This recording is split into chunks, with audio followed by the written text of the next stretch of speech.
update gitu ya, mungkin ya, data kependudukannya ya. Kurang tahu. Kalau yang lain kenapa nggak, selain nggak ke data, apa karena kondisi atau malas atau gimana? Saya Jakarta, Pak. Oh, Jakarta. Iya, kalau yang Jakarta nggak ada ya memang. Kalau yang di daerah-daerah ada yang terdata tapi nggak milih, nggak ke TPS.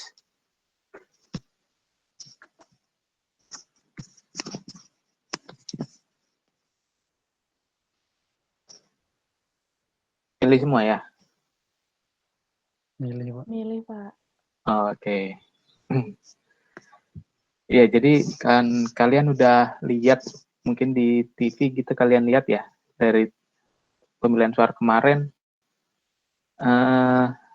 Kemudian beberapa TV menayangkan hasil quick count gitu ya. Nah, quick count itu adalah salah satu pengaplikasian dari ilmu statistik gitu ya. Jadi yang selama ini kalian pelajari, dan mungkin kemarin baru saja kalian pelajari gitu ya, teknik pengambilan sampelnya berapa gitu ya. Nah, itu digunakan oleh para apa namanya ya, pengelola pooling-pooling tersebut gitu ya. Orang-orang yang menjalankan pooling tersebut. Jadi kalau menurut kalian gimana pooling, metode samplingnya itu harus seperti apa menurut kalian?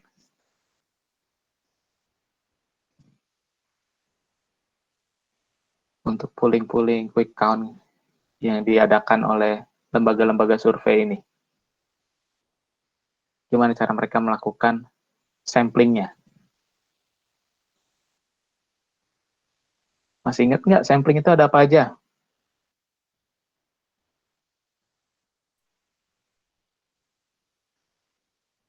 Lupa. Ada simple random sampling, Pak. Simple random sampling, terus apa lagi? Ada voluntary sampling. Voluntary sampling, apa lagi? Cluster random sampling, Pak. Cluster, terus apa ya, nah? Convenient sampling, ya. Terus ada lagi nggak? Stratified, Pak. Multi-stage. Ya, stratified random sampling. Nah, kira-kira dari beberapa tadi yang sudah disebutkan, mana yang digunakan kira-kira menurut kalian? Cluster mungkin, Pak. Cluster. Iya. Cluster, Pak. Cluster. Kenapa nggak stratified?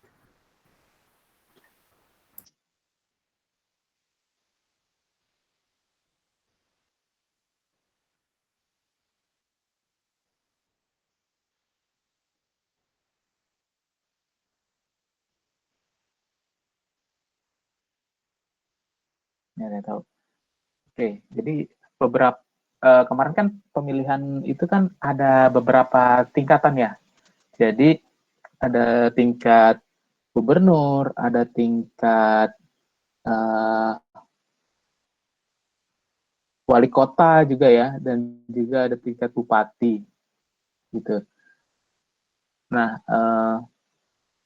jadi satu lembaga survei itu tidak hanya mensurvei satu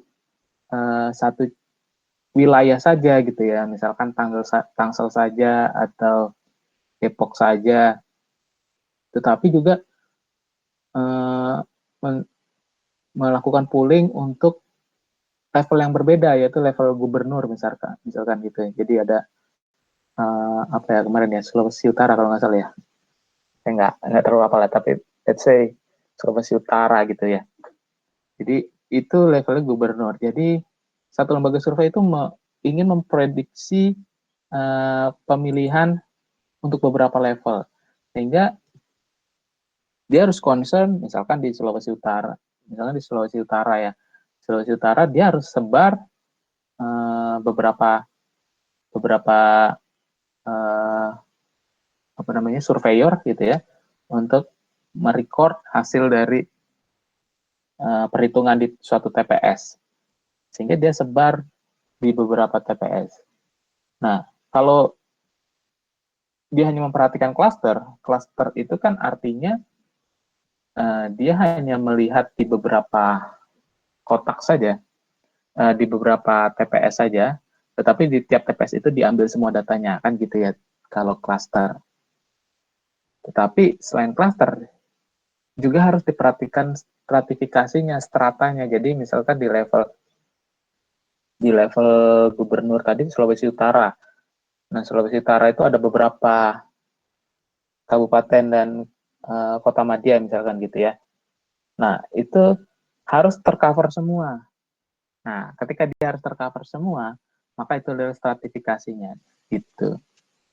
Jadi sebenarnya tidak hanya sesimpel dia menggunakan cluster sampling, mereka menggunakan stratified random sampling saja, tetapi mereka menggabungkan semua, mengkombinasikan semua metode sampling tadi. Jadi ada stratifikasinya, ada klasternya gitu ya. Nah, itu jadi apa sih namanya kalau yang satu lagi yang multi-stage ya. Itulah. Jadi yang mereka lakukan itu kombinasi dari klasterisasi dan juga stratifikasi. Ya, mudah-mudahan itu sedikit memberikan tambahan wawasan kalian. Gimana sih pooling itu bisa precise gitu ya? Kok hasilnya itu kok nggak jauh dengan hasil realnya ya? Itu gimana? Apakah mereka menggunakan dukun atau apa? Nggak gitu ya. Jadi ini pakai ada ilmunya. Ya ilmunya ya ilmu sampling tadi. Gitu ya. Oke, itu tadi sedikit kita cerita tentang fenomena yang sekarang kita alami. Ya, jadi untuk materi sekarang kita memasuki kuliah mengenai apa ya, hipotesis ya, pengujian hipotesis. Tapi sebelum kita masuk, kita berdoa dulu ya. Silakan perwakilan dari kalian memimpin doa.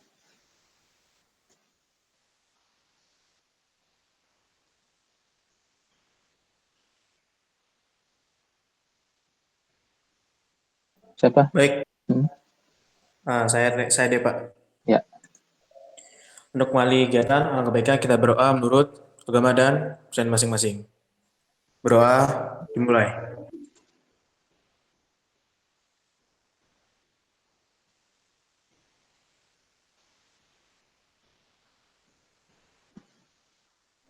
Doa selesai. Oke, terima kasih. Sama-sama, Pak. Ya, sekarang kita coba masuk ke materi tentang pengujian hipotesis. Ya, jadi di pertemuan kemarin kita mempelajari tentang apa namanya, interval ya, confident interval. Coba saya tanya, masih ingat nggak apa sih tujuan dari kita melakukan confident interval?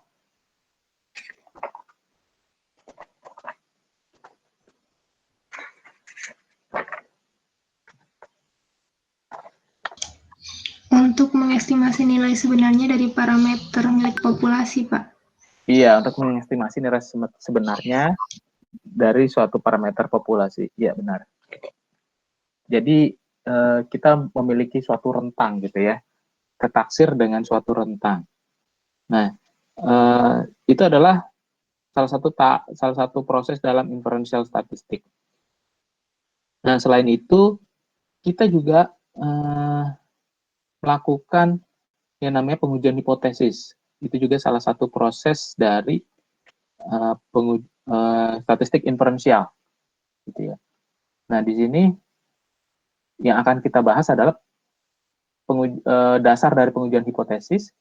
Kemudian kita akan menguji suatu klaim dari proporsi mengenai suatu proporsi, kemudian menguji klaim mengenai suatu rata-rata, baik itu ketika standar deviasi diketahui maupun ketika standar deviasi tidak diketahui. Dan yang terakhir adalah kita ingin menguji klaim dari suatu standar deviasi atau varians. Parameter-parameternya sama seperti kemarin ya, tiga parameter ini yang akan kita bahas. Oke. Jadi di chapter 7 kita sudah mempelajari estimasi populasi parameter menggunakan confidence interval. Terkait dengan confidence interval, nggak ada pertanyaan ya? Kalau ada pertanyaan, silakan aja.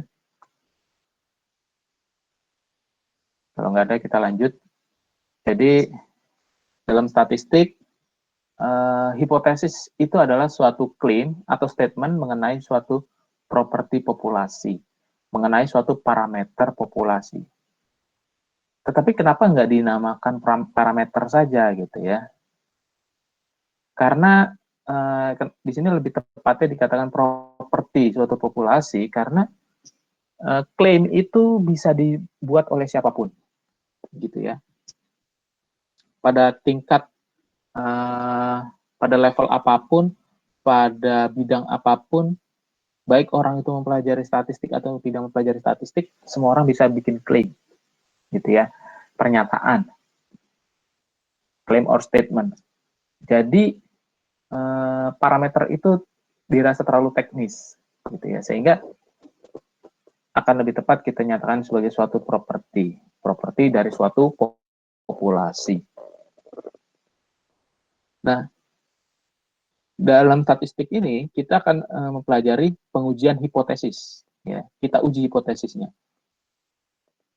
Jadi pengujian hipotesis itu apa? Jadi pengujian hipotesis adalah suatu prosedur standar untuk menguji suatu klaim terhadap suatu properti populasi, gitu ya.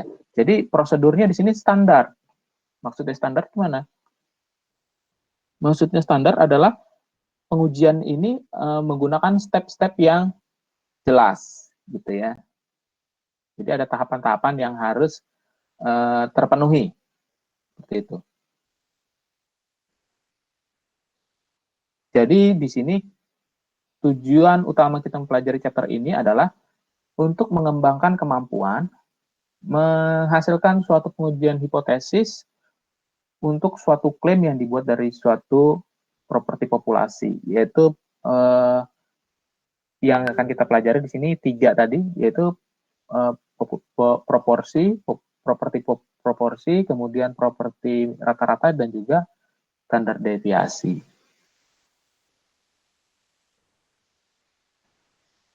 Oke, gimana sih bentuk klaim itu? Nah, di sini kita lihat bentuk klaim, ya. Dari klaim kita akan nyatakan menjadi suatu hipotesis, gitu ya. Nah, kita bisa nyatakan ini sebagai klaim atau hipotesis. Jadi di bidang genetika ada klaim yang menyatakan bahwa metode XOR itu memberikan kemungkinan yang lebih tinggi suatu pasangan memiliki bayi perempuan, gitu ya. Jadi ada suatu metode dalam bidang genetika kalau suatu pasangan ingin memiliki bayi perempuan, gitu ya, dibandingkan bayi laki-laki, mereka bisa menggunakan metode XOR, gitu. Kemudian dari bidang bisnis, headline newspaper membuat klaim bahwa sebagian besar pekerja mendapatkan pekerjaan melalui networking. Selanjutnya dari bidang medicine, jadi di sini peneliti di bidang medicine mengklaim bahwa ketika orang terkena penyakit flu, kemudian dilakukan treatment menggunakan echinacea, maka treatment tersebut tidak memberikan efek.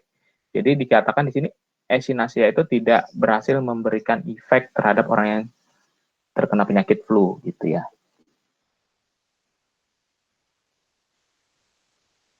Di bidang aircraft, di bidang penerbangan, dinyatakan bahwa bagian administrasi penerbangan mengklaim bahwa rata-rata berat badan penumpang pesawat terbang itu lebih besar daripada 185 pound, yang dimana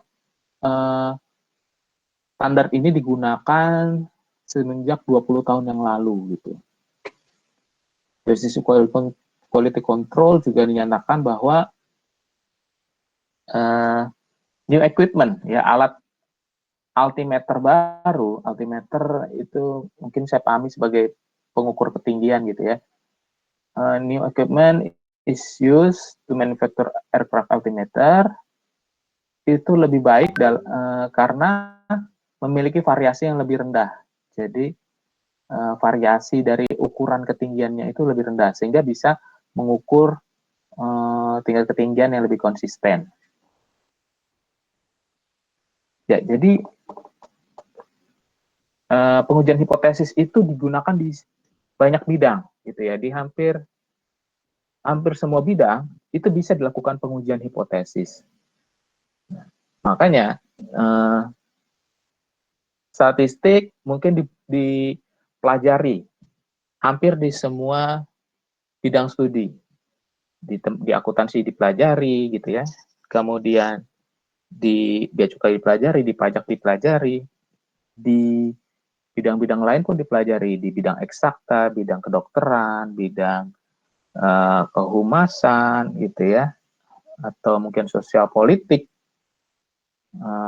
peternakan, pertanian, semua bidang perlu mempelajari pengujian hipotesis, gitu ya.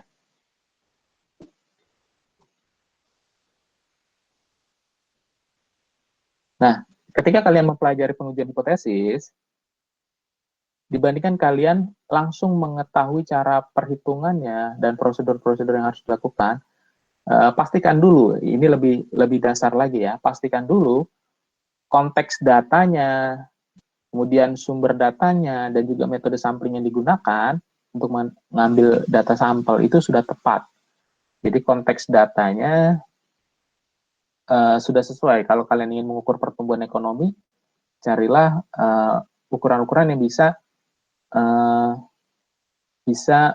menunjukkan tingkat pertumbuhan ekonomi yang ada hubungannya dengan pertumbuhan ekonomi, misalkan ekspor, impor, kemudian tingkat kesenjangan, Gini rasio, atau mungkin juga GDP, kemudian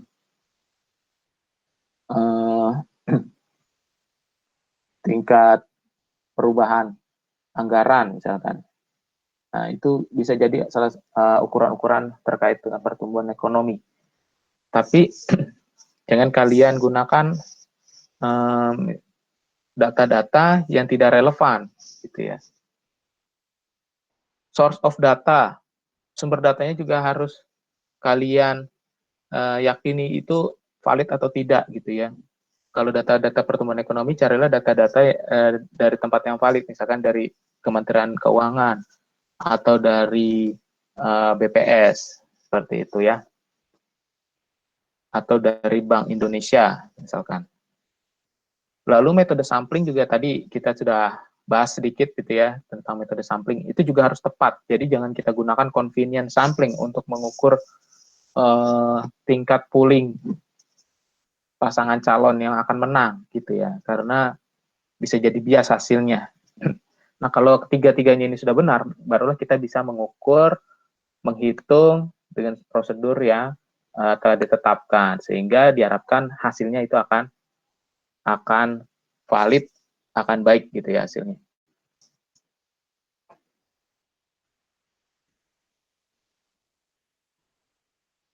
Oke, jadi dalam melakukan pengujian hipotesis, ada beberapa hal yang harus kita pahami. Yang pertama, bagaimana kita bisa mengidentifikasi hipotesis nol dan juga hipotesis alternatifnya. Oke, ini penting. Kemudian yang kedua, bagaimana kita menghitung uji statistiknya, tes statistik berdasarkan klaim. Lalu selanjutnya, bagaimana kita mengidentifikasi critical value. Lalu ada juga bagaimana kita mengidentifikasi p-value. Jadi di antara critical value dengan p-value ini, p-value bisa jadi salah satu alternatif, gitu ya. Jadi kita bisa bandingkan critical value dengan suatu pengujian statistik, atau kita bandingkan antara critical value dengan p-value-nya. Nanti kita lihat. Dan yang terakhir, bagaimana kita menyatakan kesimpulan dari klaim yang sudah diberikan dalam suatu bentuk yang simple dan juga non-teknis. Jadi di sini penyusunan kesimpulan itu juga matters gitu ya. Bagaimana kalian bisa membuat kesimpulan yang simple, non-teknis, dalam arti setiap orang, walaupun itu orang awam terhadap statistik, bisa memahami kesimpulan yang kalian berikan. Gitu ya.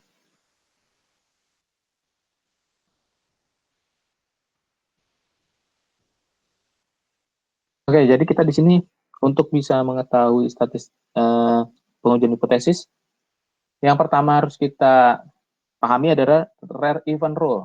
Nah, ini sebenarnya sebelum-sebelumnya sudah pernah kita pelajari. Nah, tetapi di sinilah kita akan benar-benar gunakan pemahaman rare event rule. Kalau kemarin kita sudah ada di soal gitu ya, di UTS itu muncul pertanyaan.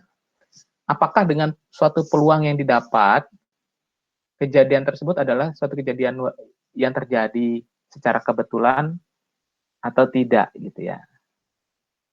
Oke, kebetulan itu artinya bagaimana sih? Peluang terjadinya ada atau tidak?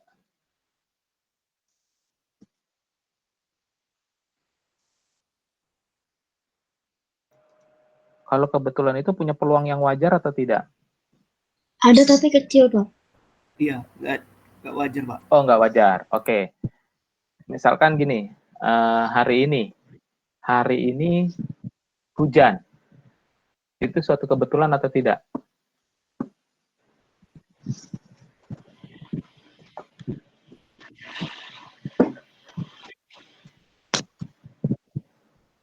Kalau dibilang kebetulan sih enggak. Enggak karena lagi musim hujan. Oke, enggak kebetulan. Kalau hari ini panas, bukan panas, tidak hujan, itu suatu kebetulan atau tidak? Kebetulan itu. Kebetulan misalnya musim. Oke. Sekarang gini, di musim kemarau, gitu ya, dilakukan treatment di mana musim kemarau panjang, maka masyarakat itu mengalami banyak permasalahan akibat munculnya kemarau panjang. Misalkan gagal panen gitu ya, terus kekurangan air, dan sebagainya, permasalahan-permasalahan masyarakat. Sehingga pemerintah perlu mengupayakan sesuatu, effort. Okay.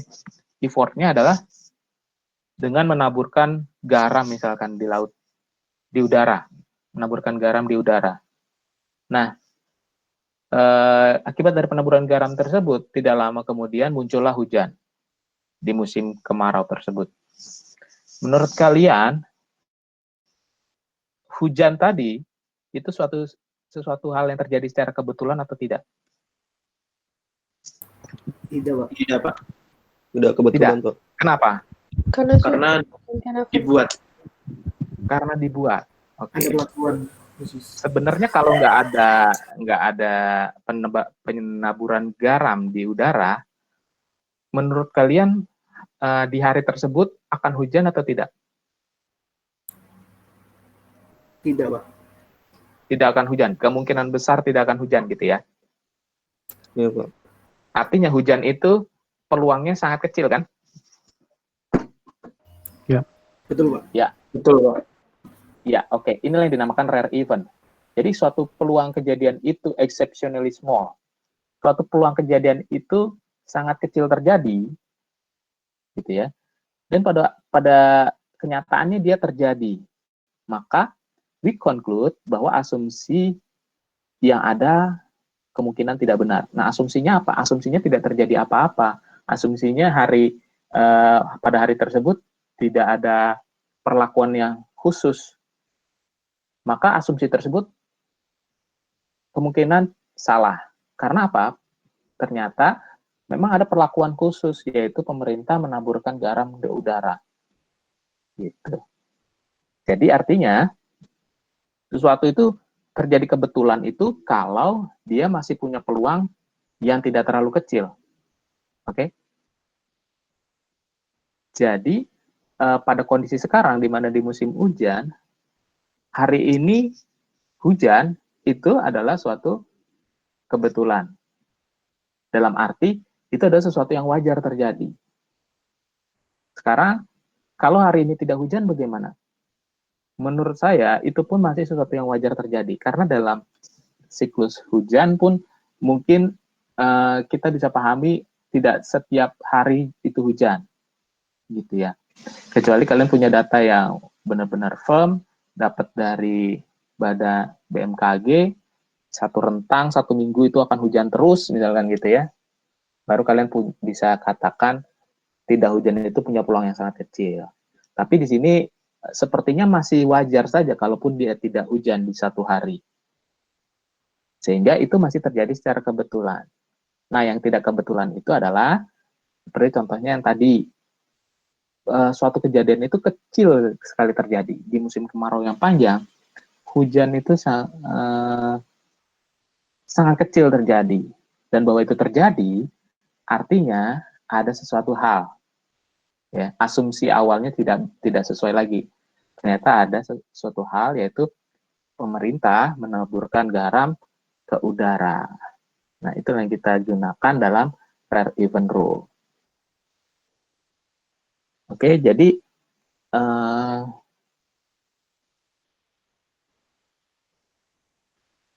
ini kita gunakan dalam pengujian hipotesis, apakah suatu hipotesis itu signifikan atau tidak. Gitu. Jadi kalau berdasarkan contoh tadi, penaburan garam itu signifikan atau tidak mempengaruhi hujan? Signifikan, Pak. Signifikan. Ya, jadi penaburan garam tadi signifikan mempengaruhi turunnya hujan. Nah, itulah yang kita gunakan dalam rare event rule. Jadi rare eventnya itu berapa? Kita gunakan yang namanya signifikan level, atau yang kalian pernah pelajari itu alpha juga itu ya. Alpha itu sama dengan signifikan level. Jadi kalau suatu kejadian itu lebih kecil daripada signifikan level, bisa 0,05 atau 0,1 atau 0,01, maka itu kita bisa katakan dia signifikan. Gitu ya.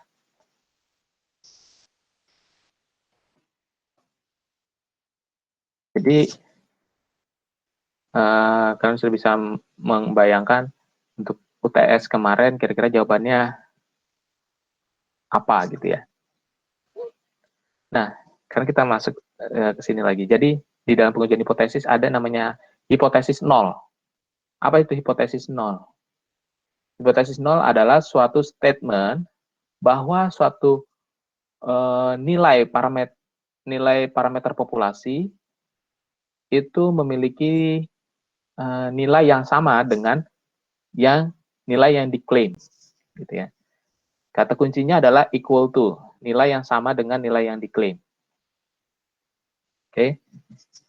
Jadi hipotesis nol itu harus menggunakan simbol sama dengan. Ya, itu kalian ingat-ingat. Jadi H0 itu harus menggunakan simbol sama dengan. Kemudian kita akan mengetes H0. Karena kita ingin mengetes H0, maka hasilnya adalah kita bisa menolak H0 atau kita gagal tolak H0. Nah, gagal tolak H0, kenapa nggak kita sebut saja terima H0? Gitu ya. Nah, itu nanti ada penjelasannya, tetapi bisa disampaikan di sini bahwa lebih tepat kita gunakan gagal tolak H0. Oke.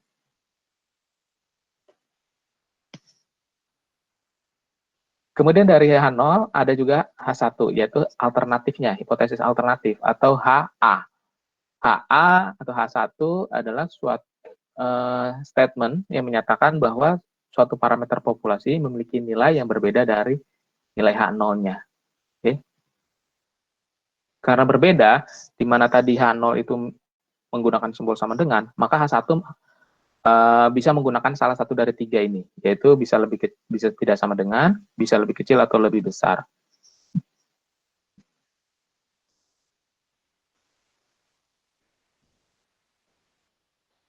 Jadi ketika kalian ingin membuat hipotesis, sebaiknya kalian tulis dulu klaimnya. Dari klaim, baru kalian buat alternatif klaim. Nah, dari klaim dan alternatif klaim tersebut, baru kemudian kalian bisa dengan lebih baik mendefinisikan hipotesis 0 dan hipotesis 1-nya. Nanti kita lihat ya. Oke, contohnya di sini. Consider the claim that mean weight of airline passenger is at most 195 pound.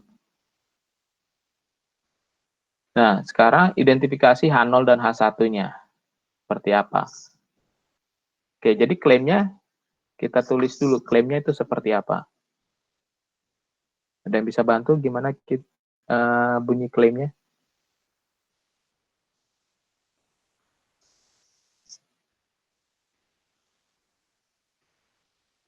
Misalnya kita ada klaim, ada alternatif klaim. Berarti klaimnya nggak lebih dari 195, Pak. Ya, mean weight tidak lebih besar itu berarti Kurang dari sama kurang dengan. dari sama dengan. Oke, 195 pound.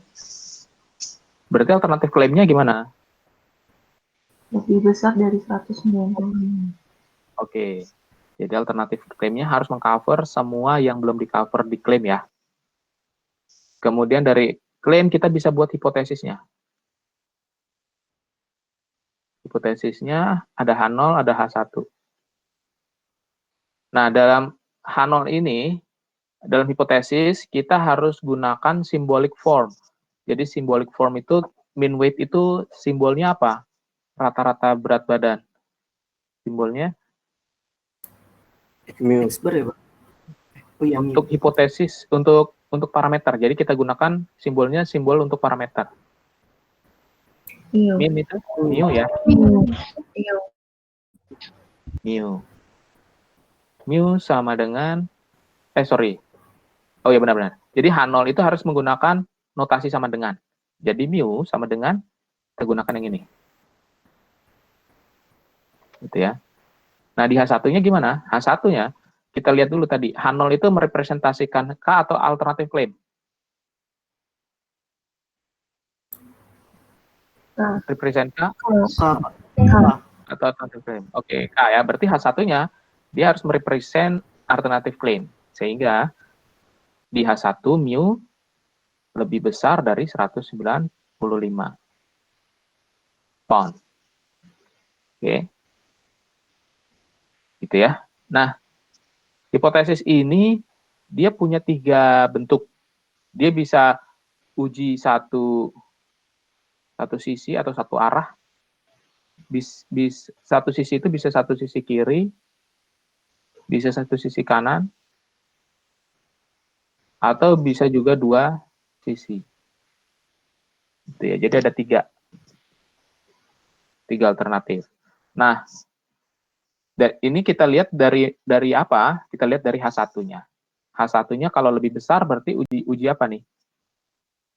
Kalau lebih besar. Kanan. Iya, uji sisi kanan, satu sisi kanan. Gitu ya. Nah, ini matters nanti ketika kita ingin menggunakan significant levelnya jadi seperti apa, atau p-value-nya jadi seperti apa gitu ya. Jadi H0-nya tadi sorry. H0-nya mu sama dengan 195 pound. H1-nya mu lebih besar dari 195 pound.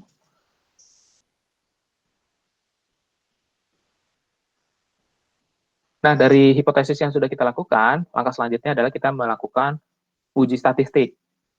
Ya, uji statistik atau statistik uji adalah suatu nilai yang digunakan untuk mengambil keputusan terkait H0. Dan uji statistik ini digunakan dengan mengkonversi data sampel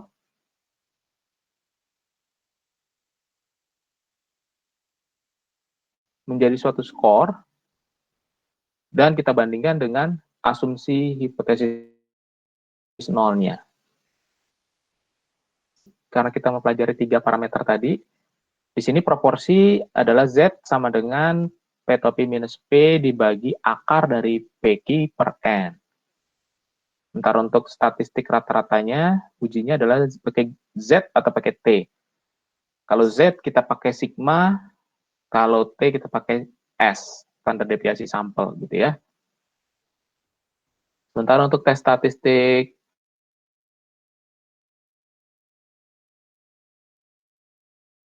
standar deviasi sebelumnya, square sama dengan N-1 S kuadrat dibagi sigma kuadrat. Oke. Nah, kita sekarang lihat lagi contoh baru. Consider klaim bahwa metode XOR meningkatkan kemungkinan memiliki bayi perempuan.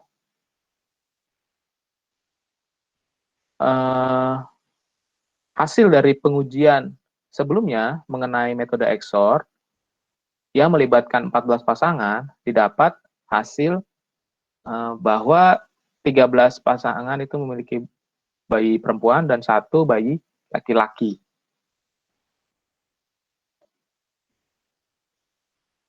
Gunakan klaim yang ada yang disebutkan di atas dan juga preliminary result untuk menghitung tes statistik.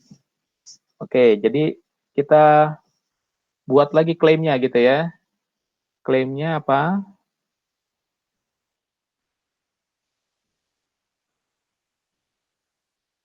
Metode XOR meningkatkan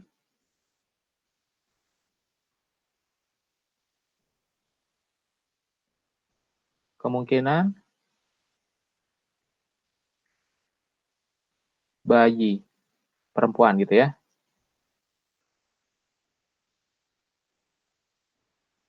Berarti alternatif klaimnya gimana?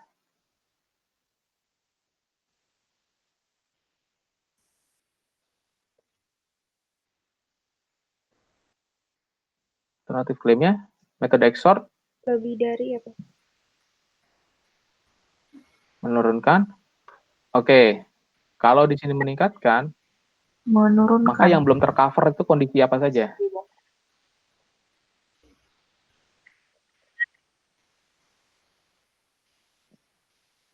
Ya, mungkin lebih tepat kita katakan tidak meningkatkan ya. Karena tidak meningkatkan itu bisa berarti sama saja, bisa juga berarti lebih kecil gitu ya. Tidak meningkatkan. Kemungkinan memiliki bayi perempuan.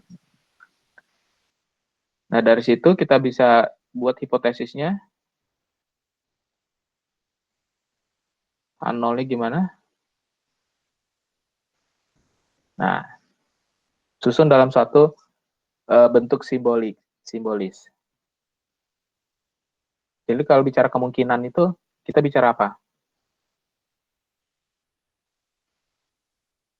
Peluang. Peluang berarti kita bicara proporsi. Oke. Jadi notasinya apa proporsi? Peluang. Peluang, Pak. P. Bicara meningkatkan dan tidak meningkatkan, berarti standarnya berapa nih? Standar peluangnya? 0,5. 0,5. 0,5. 0,5. Oke. Berarti H0 ini represent claim atau alternatif claim? Representatif ya, Pak. Wah, alternatif. Iya, represent claim atau alternatif claim? Presentatif. Bukan alternatif. Ya, yang alternatif ya. Jadi yang H0 ini represent alternatif claim karena 0,5 itu kan tidak meningkatkan ya. Peluangnya kalau masih sama-sama saja berarti tidak meningkatkan. Berarti yang H1 harus represent yang claim. Klaimnya karena dia meningkatkan berarti P apa? Lebih besar. Lebih besar. 0,5. Dari Lebih besar dari 0,5. Ya, jadi gini ya. Besar. Kita sudah dapat hipotesisnya. Kemudian kita hitung statistik ujinya. Kalau kita gunakan P, berarti pakai rumus yang seperti apa? P topi dikurang P.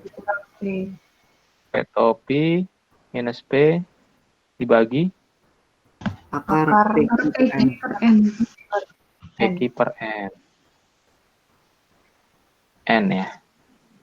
Ya, coba hitung berapa? P topinya berapa?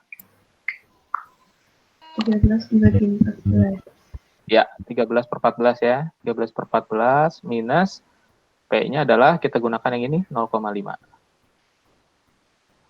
Dibagi akar dari PQ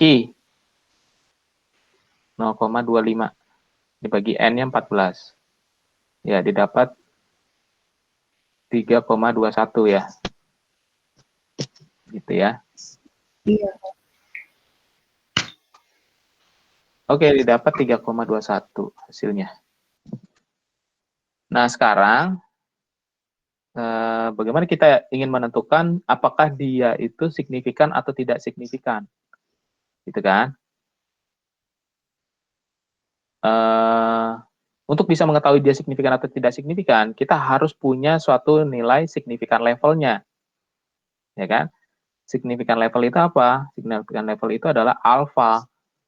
Ya. Nah, ini signifikan level itu adalah alfa. Nah, di sini digunakan alfa 0,05. Jadi kalau alfa 0,05, kalian bisa cek nilai Z ketika alfa di kanan ini 0,05 itu berapa. Nah, di sini sudah diketahui Z-nya sama dengan 1,645 gitu ya. Jadi menurut kalian 3,21 itu ada di kiri atau ada di kanan 1,645? Kanan, Pak. Kanan ya, di sini ya. Jadi kalau di kanan ini artinya kita tolak atau gagal tolak? Tolak. Ya, kita tolak H0. Artinya apa maksudnya tolak H0? Maksudnya adalah ini adalah area di mana suatu event itu jarang terjadi. Gitu ya. Dan ketika suatu event itu berada di sini, berarti kita bisa katakan tolak H0. Oke. Nah, jadi daerah ini adalah kita namakan critical region namanya. Area penolakan H0. Is the set of all value of the test statistic that cause us to reject null hypothesis. Atau simpelnya critical region adalah area di mana kita menolak H0.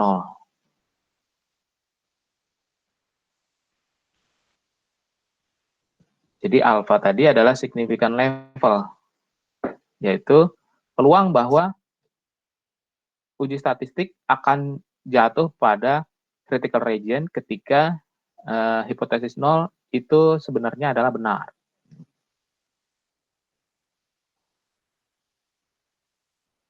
Jadi di sini intinya kita significant level itu adalah kalau kita hitung sama dengan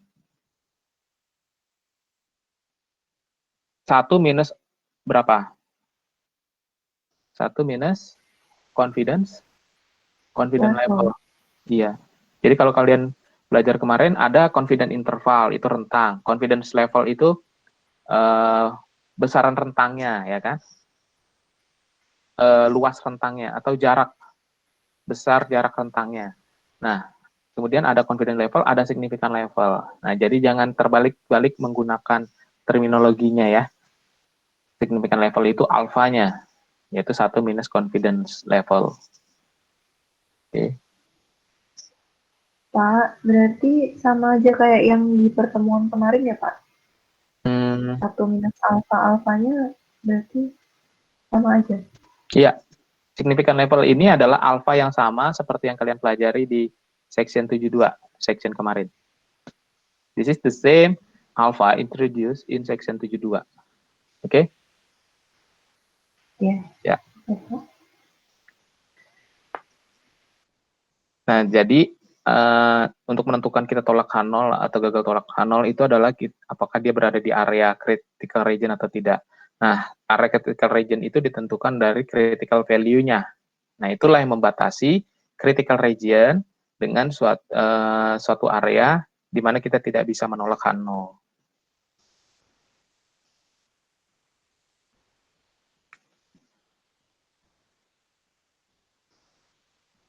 Kemudian di sini p-value, oke. Jadi kita bisa tolak H0 dengan menentukan apakah suatu statistik uji berada di critical region atau tidak. Cara lain adalah kita bisa menggunakan p-value. P-value itu adalah peluang mendapatkan suatu nilai dari statistik uji yang setidaknya se-ekstrim yang direpresentasikan dari data sampel. Jadi gampangnya p-value itu adalah area ekstrim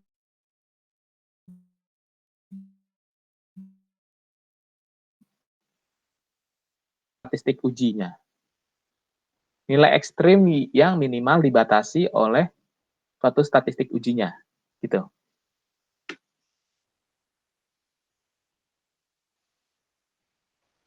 Jadi hipotesis 0 kita tolak jika p-value itu lebih kecil atau sama dengan 0,05, gitu ya.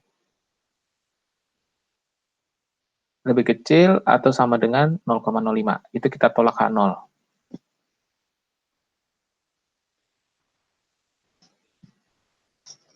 Nah, bagannya di sini mungkin bisa memberi penjelasan yang lebih lengkap. Jadi kalau kita menggunakan p-value, kita lihat dulu ujinya uji satu sisi atau dua sisi. Kalau uji satu sisi kiri,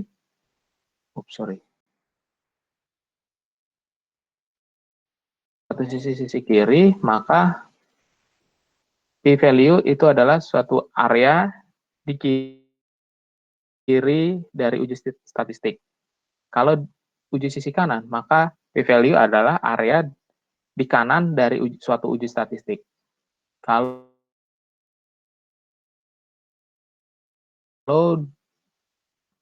besarnya adalah 2 kali area dari suatu uji statistik di kanan atau di kiri, gitu ya.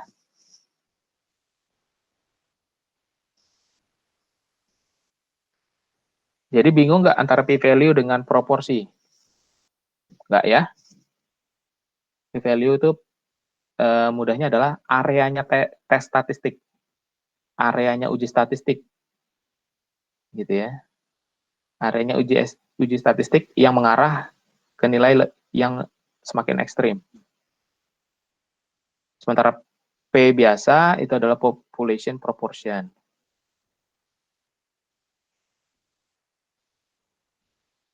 Oke, contoh lain di sini. Ada klaim bahwa XOR memiliki kemungkinan memiliki bayi perempuan tidak sama dengan 0,5. Kemudian gunakan Z statistik sebesar 3,21. Dari 13 kelahiran wanita dari 14 kelahiran. Oke, sekarang kita coba mencari dengan p-value. Klaimnya bagaimana? XOR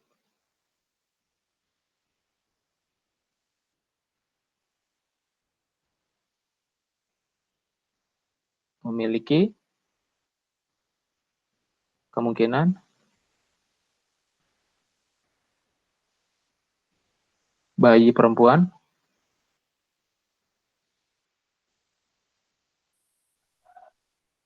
ya, di sini kita pakai tidak sama dengan ya. Berarti alternatif klaimnya XOR memiliki kemungkinan bayi perempuan Mana yang belum tercover? Sama dengan. Sama dengan. Kemudian hipotesisnya Sama dengan. berarti H0 kemungkinan berarti kita pakai P sama dengan 0,5. Satunya gimana?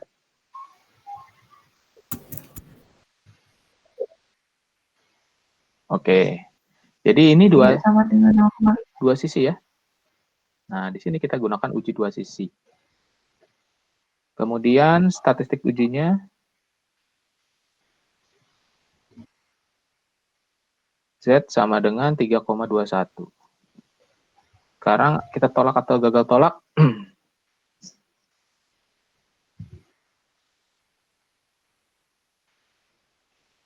Jadi kalau 3,21 itu berapa besaran areanya?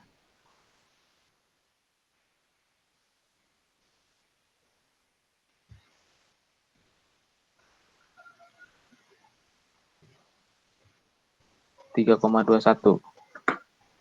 Coba dicek Z, tabel Z-nya.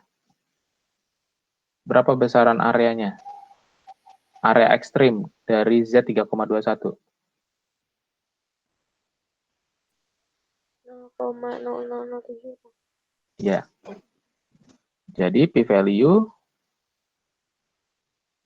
sama dengan, karena ini dua sisi, maka kita kalikan 2. 2 kali 0,007 ya.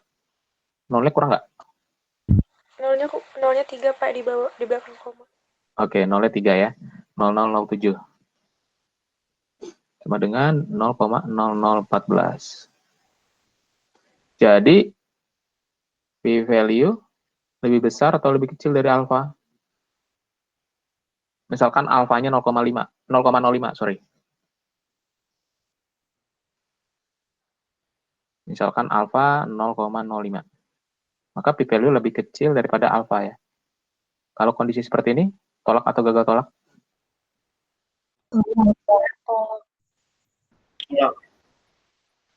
Tolak. Bisa juga kita bandingkan antara Z statistik dengan Z tabelnya gitu ya. Kalau Z tabelnya itu kan Z tabel berarti kita gunakan alfa 0,025 karena dia dua sisi. Kalau 0,025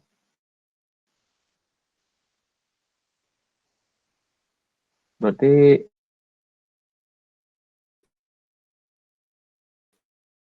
kita lihat di sini kita juga bisa lihat Z 3,21 berada di critical region ya kan, karena 1,96 nilainya lebih rendah daripada 3,21 sehingga kita tolakkan 0.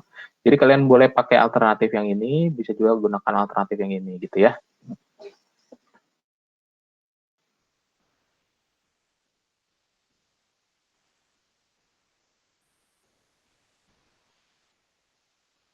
Oke, itu kita baru sampai hasil tolak atau gagal tolak. Nah, yang terakhir adalah bagaimana cara kita menyusun kesimpulan. Oke. Ini tadi ujinya dua arah, maka alfanya kita bagi 2. Ya. Alfanya kita bagi 2.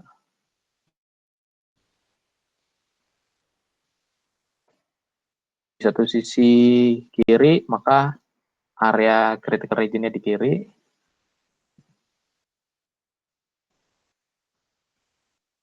Kalau kanan berarti ada di kanan.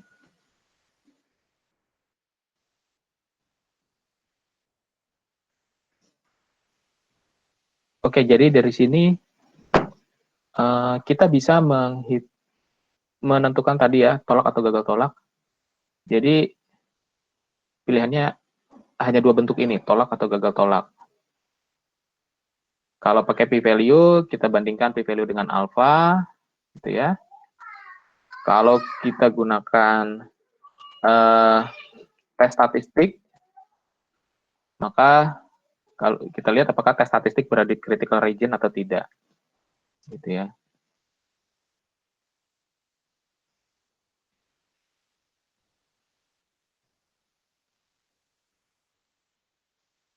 Oke, dari sini confident interval sebenarnya juga bisa digunakan untuk menentukan kita menolak klaim atau tidak gitu ya.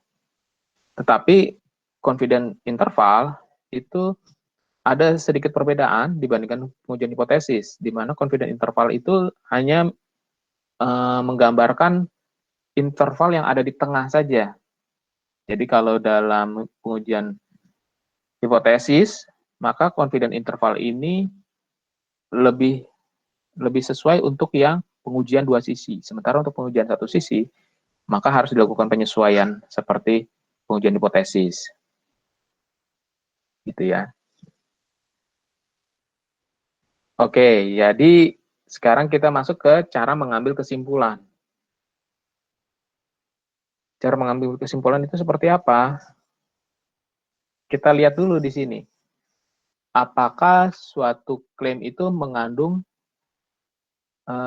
pernyataan equality atau tidak? Mengandung pernyataan sama dengan atau tidak?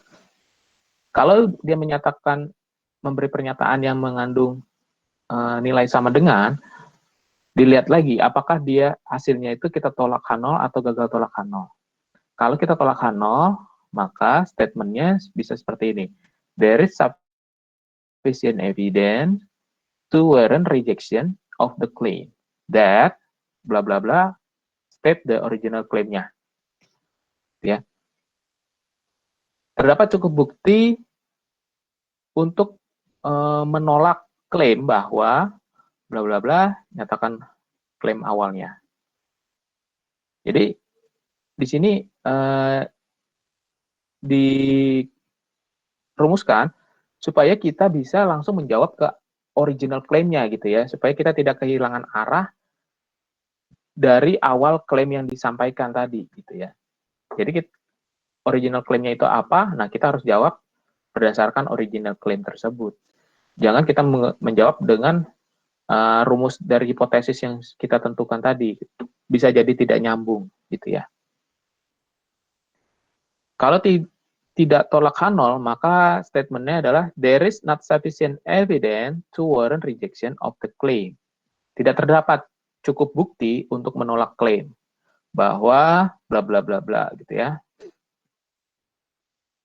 Kemudian kalau tidak mengandung nilai sama dengan, kemudian kita tolak H0, maka kita bisa nyatakan seperti ini. Data sampel mendukung klaim bahwa bla bla bla bla. Sementara kalau tidak menolak H0, gagal menolak H0, maka kita nyatakan tidak terdapat cukup bukti untuk mendukung klaim. Jadi di sini yang perlu kalian concern adalah apakah terdapat atau tidak terdapat, gitu ya. Apakah terdapat cukup bukti atau tidak terdapat cukup bukti. Kemudian kita lihat lagi, kita ingin menolak klaim, ya, menolak klaim atau mendukung klaim. Nah, gitu. Nah, ini bergantung dari klaim awal tadi, gitu ya. Itu yang perlu kalian perhatikan.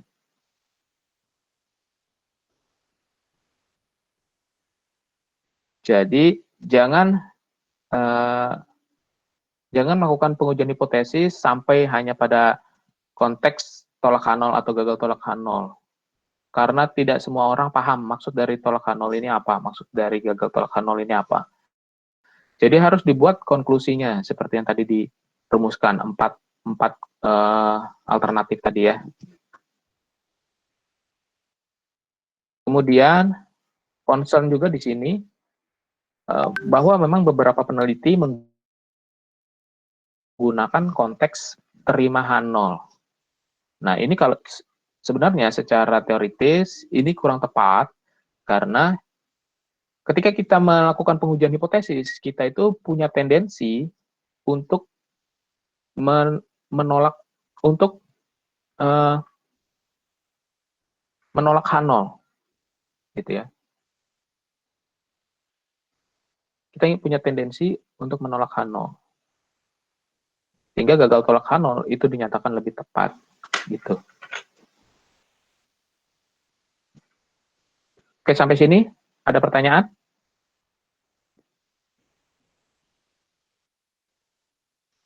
Ya, silakan. Tadi itu yang alternatif sama klaim itu, kalau misalkan dia meningkatkan, artinya bukannya lebih dari, Pak. Kalau tidak meningkatkan berarti kurang dari gitu, Pak.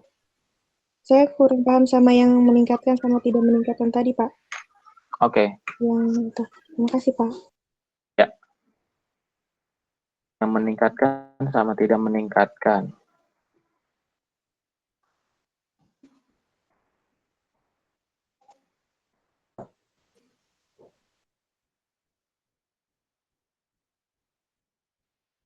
Yang ini ya. Ini, Pak.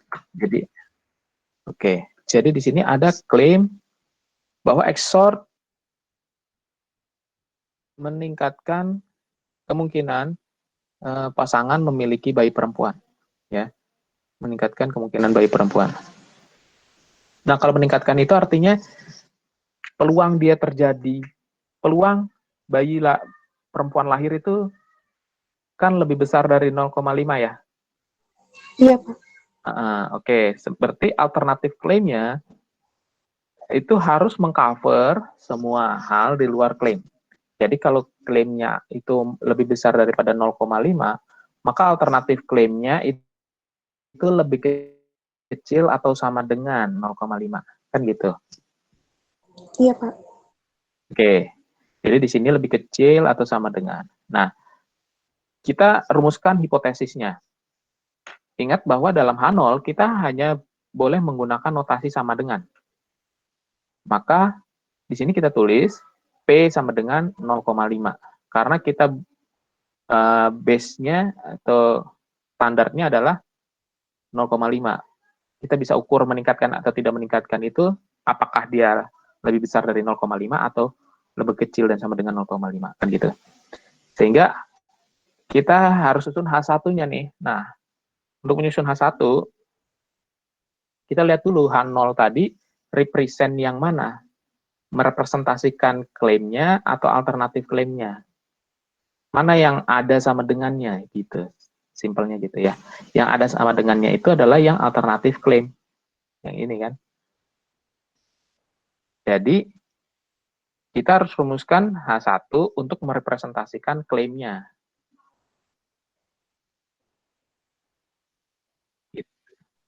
Oh, jadi kebalikannya Iya. Pak? Jadi nggak selalu H0 itu harus klaimnya, H1 alternatif klaimnya. Nggak harus. Jadi klaim itu bisa berbunyi sama dengan, bisa berbunyi tidak sama dengan. Tetapi di hipotesis, itu H0 itu harus sama dengan. Sehingga H1 harus represent entah klaim atau alternatif klaim yang belum di-represent oleh H0-nya. Gitu. Bisa dipahami ketika? Iya, paham, Pak. Terima kasih, Pak. Oke. Ada lagi pertanyaan lain ya?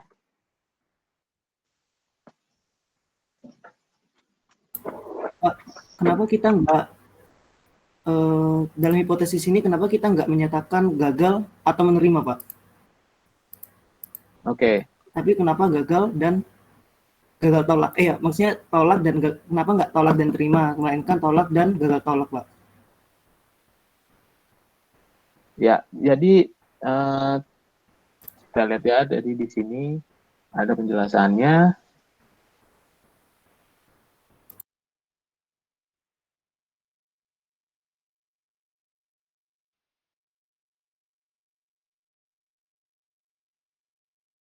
Nih, accept versus fail to reject. Accept, terima, versus gagal tolak. Mungkin secara bahasa, kalian bisa pahami itu sesuatu yang tidak berbeda gitu ya. Tetapi, kita di sini tidak ingin membuktikan bahwa H0 itu benar. Gitu. Kita itu punya tendensi bahwa ingin membuktikan bahwa H0 itu tidak benar. H0 itu kan artinya sama dengan ya. Kita ingin membuktikan bahwa sesuatu itu signifikan, gitu ya. Jadi sebagai analis, ketika kita ingin melakukan pengujian hipotesis, maka kita punya tendensi untuk menyatakan sesuatu itu signifikan, gitu. Sehingga kalau kita ingin menyatakan itu signifikan, maka kondisinya adalah gagal menolak H0 itu dirasakan lebih tepat dibandingkan terima H0. Gitu. Jadi kalau misalkan di sini kan yang lagi tren sekarang adalah vaksin, ya. Vaksin selain diuji di lab juga harus dites secara statistik, gitu, diuji hipotesis. Klaimnya apa? Klaimnya bisa saja klaimnya itu vaksin signifikan menyembuhkan atau mengebalkan orang dari virus COVID, gitu ya. H0-nya kan berarti kan sama saja, diberi vaksin tidak diberi vaksin ada kemungkinan terkena penyakit COVID. Berarti yang H1-nya vaksin itu signifikan, gitu ya. Signifikan mempengaruhi atau signifikan meningkatkan kekebalan tubuh dari COVID, kan gitu. Jadi kalau misalkan pada akhirnya didapat hasil bahwa oh ternyata peluang bahwa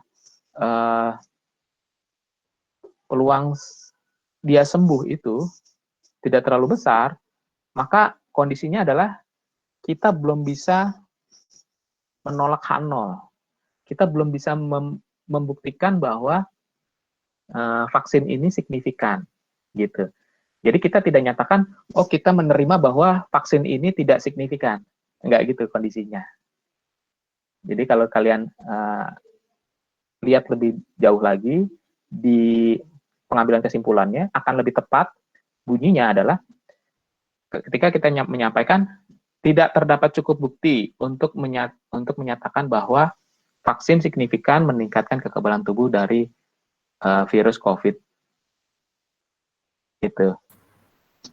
Oh, berarti pengujian ini kayak bisa suatu waktu jadi ditolak ya, Pak ya?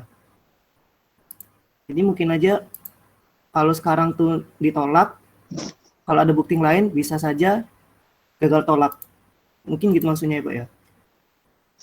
Justru kebalikannya. Ketika kita gagal tolak, artinya apa? Artinya kan nggak signifikan. Kalau gagal tolak. Oh iya, berarti suatu waktu bisa saja terjadi tolak gitu. Nah, ini kan kita gunakan suatu sampel, besaran sampel tertentu, gitu. Nah, bisa saja ketika nanti diuji dengan sampel yang lebih banyak, menghasilkan kesimpulan yang berbeda. Itu bisa saja terjadi, gitu ya. Makanya kita kemarin kan belajar minimum sampel berapa, gitu kan, dengan tingkat margin of error berapa atau significant level berapa, itu kita sudah pelajari. Nah, itu gunanya. Ketika kita persempit margin of error, maka kita akan butuh jumlah sampel yang lebih banyak. Gitu saja. Nah, tetapi sebanyak apa sampel itu kan tergantung kemampuan peneliti. Gitu ya. Karena kemampuan peneliti pastinya terbatas. Terbatasan dari sisi capital, labor, dan juga waktu. Gitu. Oke, baik Pak. Cukup paham. Oke. Ada lagi pertanyaan lain? Izin Pak. Ya. Saya pertama mengonfirmasi Pak. Ya. Berarti kalau p-value itu kita membandingkan luas daerah dari yang p-value sama luas daerah alfa. Kemudian kalau critical itu bandingin titiknya gitu ya Pak? Iya benar. Oh. Jadi sebenarnya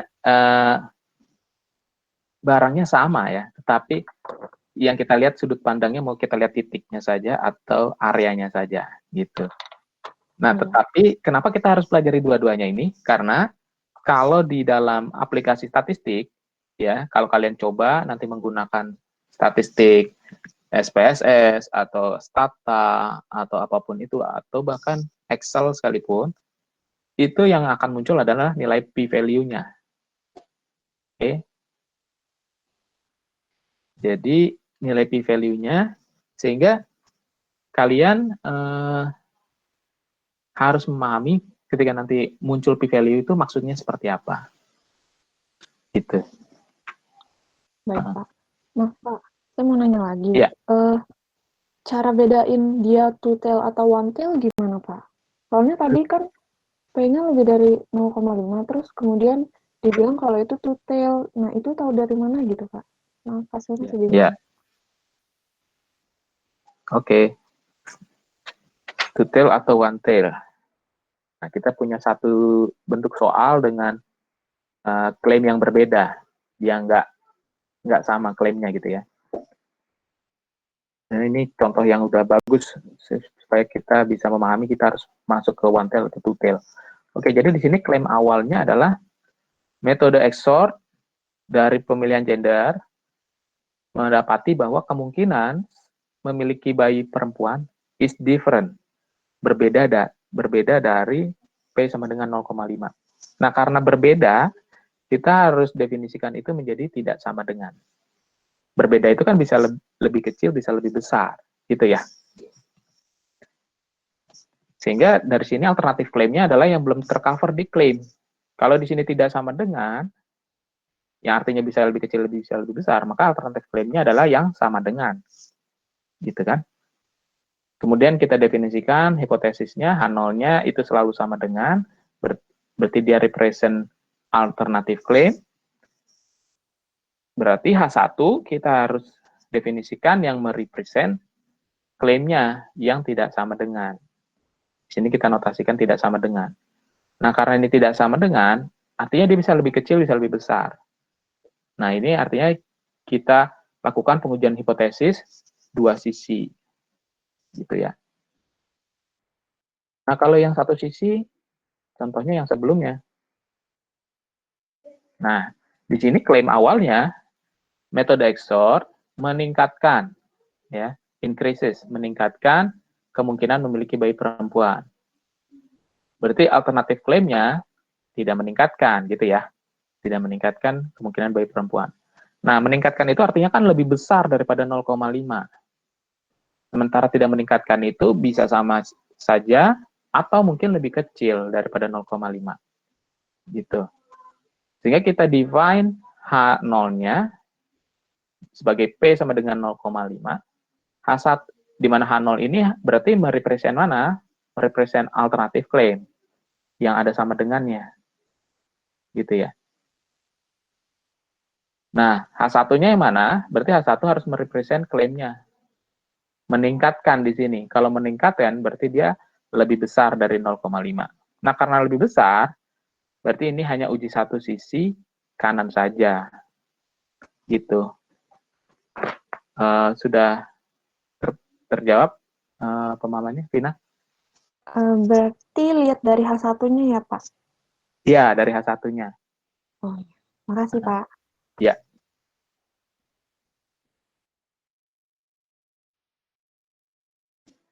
Ya, ada lagi pertanyaan lainnya?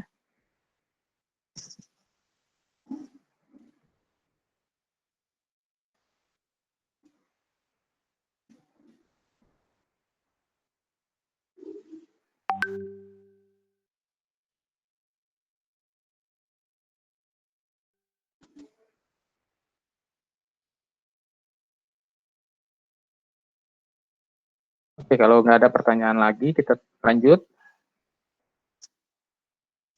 Kita bahas error. Nah, kalian kan sudah belajar alpha tadi. Critical region. Ya.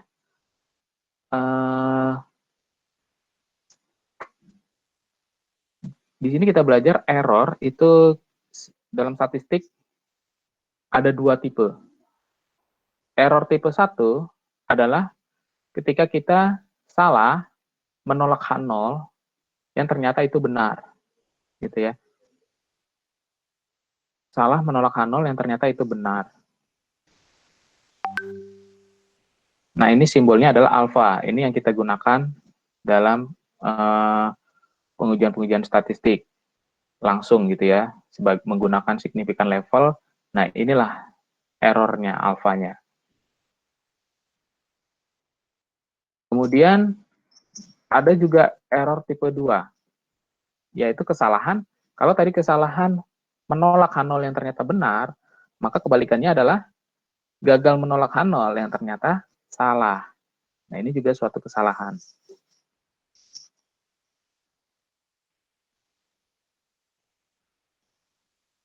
Kalau tadi kita nyatakan type 1 error itu sebagai alpha, maka type 2 error kita simbolkan dengan beta. Gitu ya. Oke.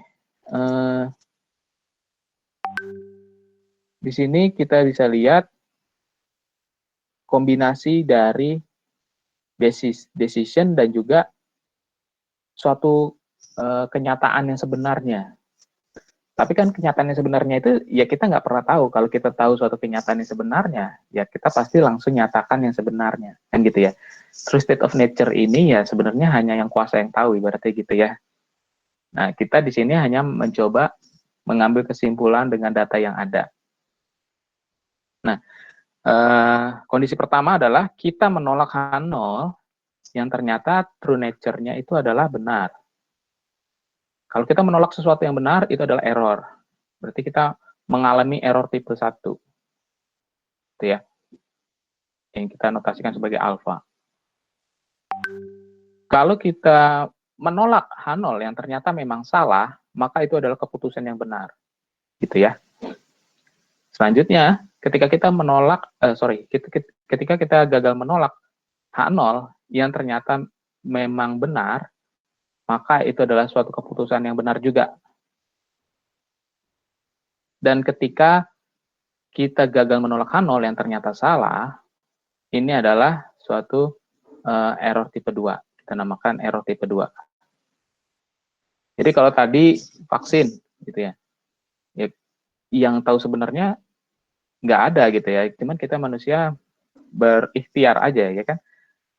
Dibuat vaksin tujuannya untuk meningkatkan kekebalan tubuh. Kemudian diuji. Oh, ternyata signifikan gitu ya. Signifikan. Kita tolak H0 berarti kan signifikan. Padahal kenyataannya ya hakikatnya gitu ya. Ternyata nggak terlalu mempengaruhi atau nggak mempengaruhi vaksin itu. Maka kita mengalami error tipe 1. Tapi kalau itu memang signifikan, berarti itu adalah keputusan yang benar. Ya, secara statistik ini harusnya punya peluang yang besar gitu kan untuk terjadi correct decision. Correct decision di sini juga harusnya memiliki peluang yang besar. Gagal tolak H0 ketika dia benar, artinya si vaksin tadi, contoh yang tadi saya berikan, tidak terdapat cukup bukti untuk menolak H0, untuk menolak klaim bahwa gitu ya, bla bla bla bla. Jadi ternyata memang si vaksin tadi memang tidak signifikan mempengaruhi kekebalan tubuh. Maka kita sudah melakukan pengambilan kesimpulan yang benar. Tapi kalau ternyata kita tidak terdapat cukup bukti dan ternyata si vaksin tadi memang sebenarnya signifikan bisa meningkatkan kekebalan tubuh, maka kita melakukan error tipe 2. Itu ya.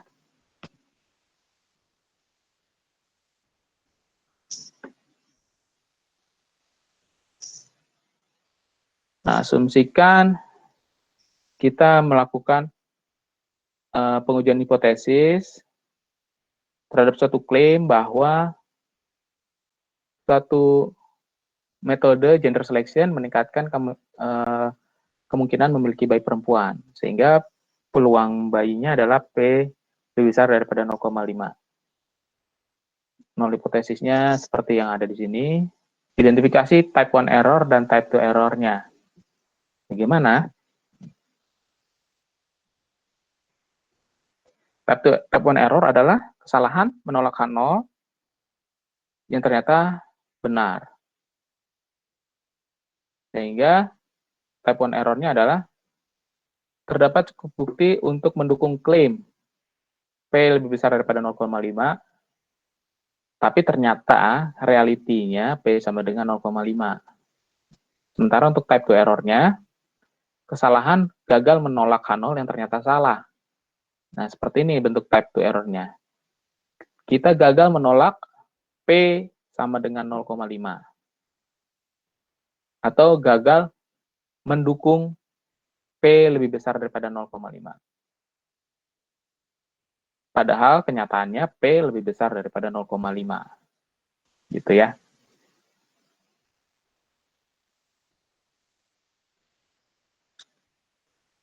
Nah, untuk suatu nilai alfa yang fix, ada hubungan antara alfa dengan beta di sini. Untuk suatu nilai alfa yang fix, peningkatan sampel N akan menyebabkan beta semakin kecil. Artinya apa? Untuk suatu tingkat kesalahan alfa yang sama, dengan ditambahkannya sample size yang semakin banyak, maka kemungkinan terjadi type 2 error akan semakin sedikit. Gitu ya. Selanjutnya, untuk setiap sampel size yang sama,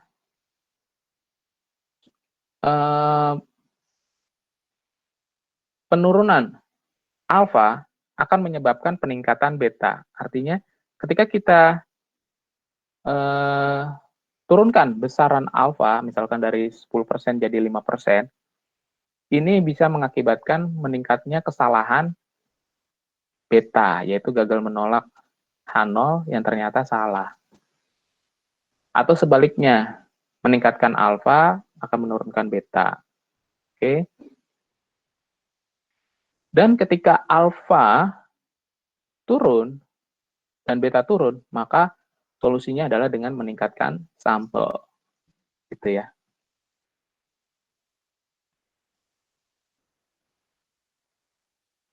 Oke, jadi tahapan-tahapan melakukan pengujian hipotesis bisa kalian bantu. Hal yang pertama apa? Bisa kalian pakai ini, 8 ini ya. Atau mungkin yang tadi kita coba lakukan, kita bentuk klaim dulu kan. Klaimnya apa? Setelah itu yang kedua, Hipotesisnya. Yang ketiga, Tes statistik uji. Yang keempat,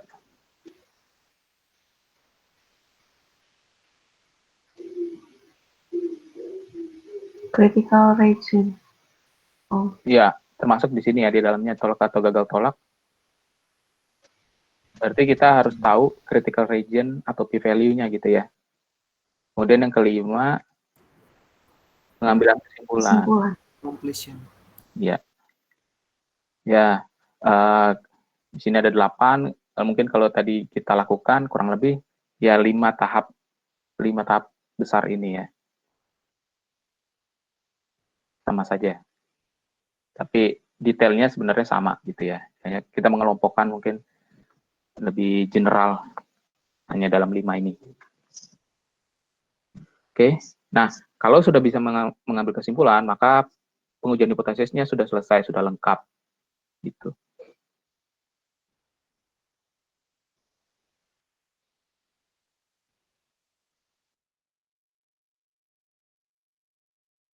Kemudian, confidence interval estimate of a population parameter contain the likely values of the parameter.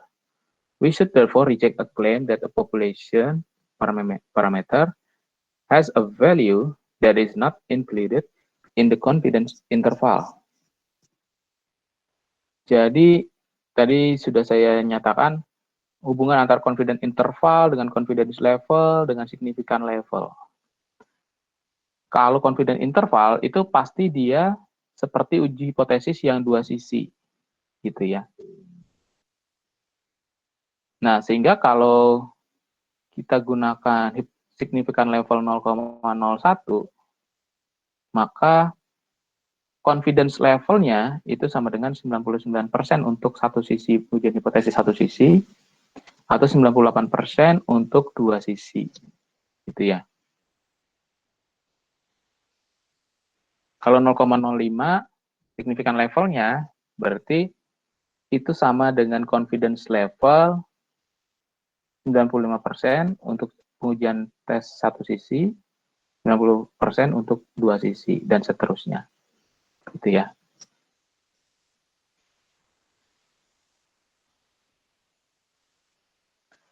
Tapi ada notes lagi bahwa konklusi yang diambil dari confidence interval bisa jadi berbeda jika dibandingkan dengan konklusi dari pengujian hipotesis. Kenapa bisa berbeda?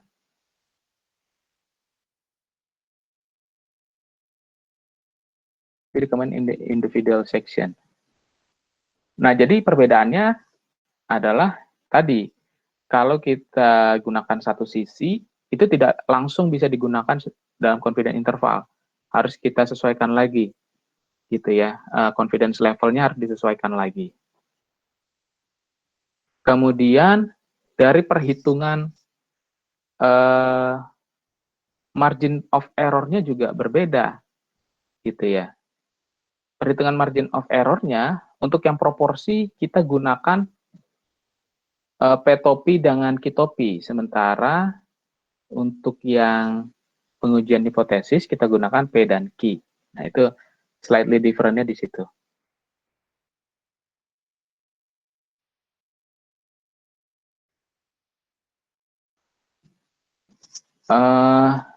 Oke, ini karena materi ini sebenarnya sih dasarnya sih sampai di sini ya.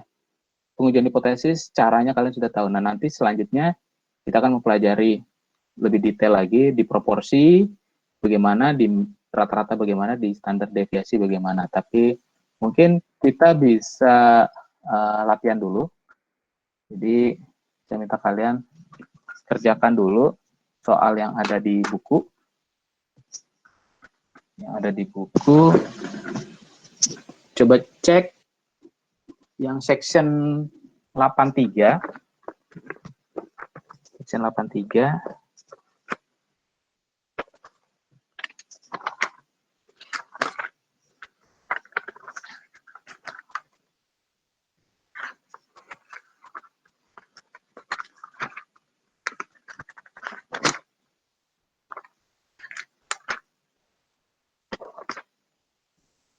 Coba kalian kerjakan nomor 16.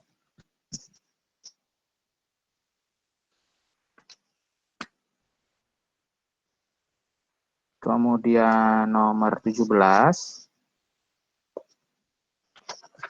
16, 17.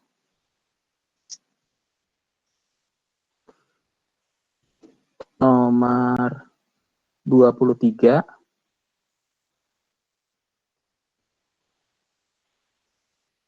Nomor 27.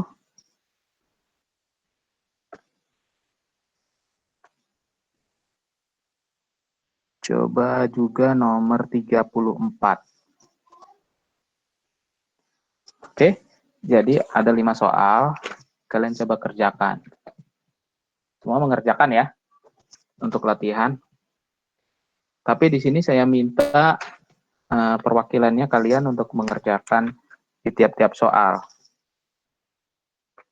Coba nomor 16 dikerjakan Edo. Ada Edo? Ada, Pak. Edo kerjakan nomor 16. Iya, Pak. Nomor 17. Coba dikerjakan Riza ada? Riza Baihaqi ada?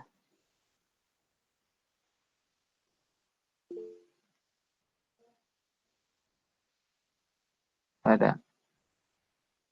Oke. Ada, Pak. Ada, Pak. Itu di komen Oh, di chat. chat ya? Nggak bisa ini dia. Nggak bisa pakai suara ya?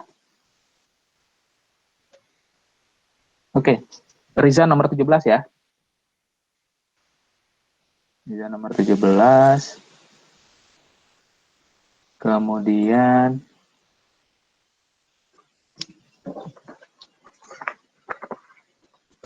Nomor 23. Nomor 23, Alfrisa. Ada? Iya ada Pak. Alfrisa nomor 23. Kemudian nomor 27. Coba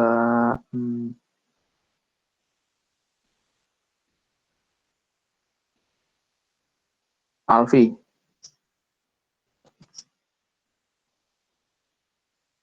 Alfi ada?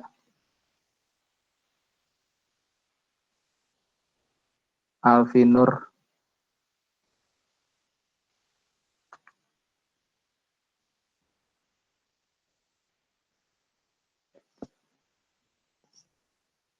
Ada Alfi? Ada Kak, tapi katanya lagi nge-lag. Oh, lagi nge-lag. Ya, Alfi nomor berapa tadi? 27 ya. Kemudian nomor 34. Coba Femia.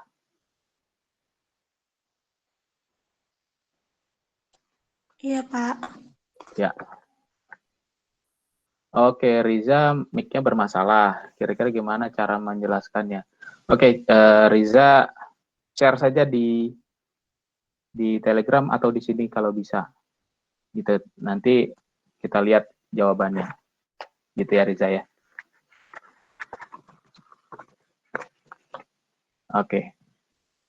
Seru juga nih. Jadi saya ngomong dijawab dengan teks kayak di film-film gitu ya. Film-film horor gitu ya. Iya, Pak. Iya. Oke. Jadi semuanya tapi mengerjakan buat latihan. Silakan mengerjakan.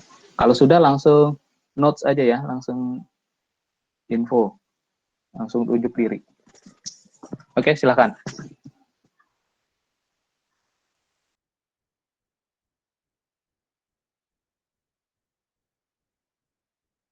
Kirim jawaban ya.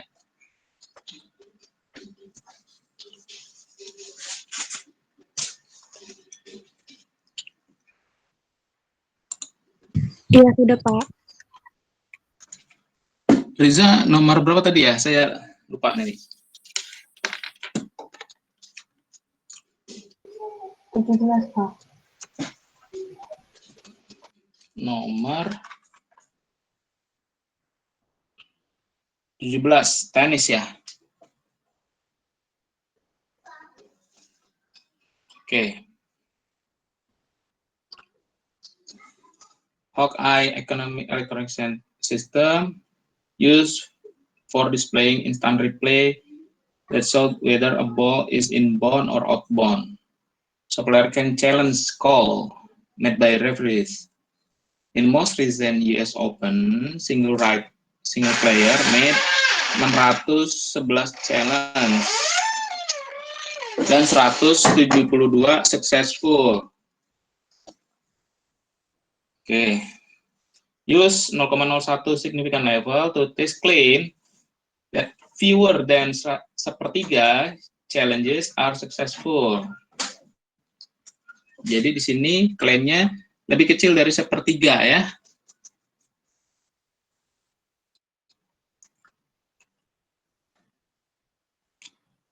Oke, kalau gitu alternatif klaimnya lebih besar atau sama dengan. Jadi H0-nya sama dengan, H1-nya lebih kecil. Oke. Topinya 172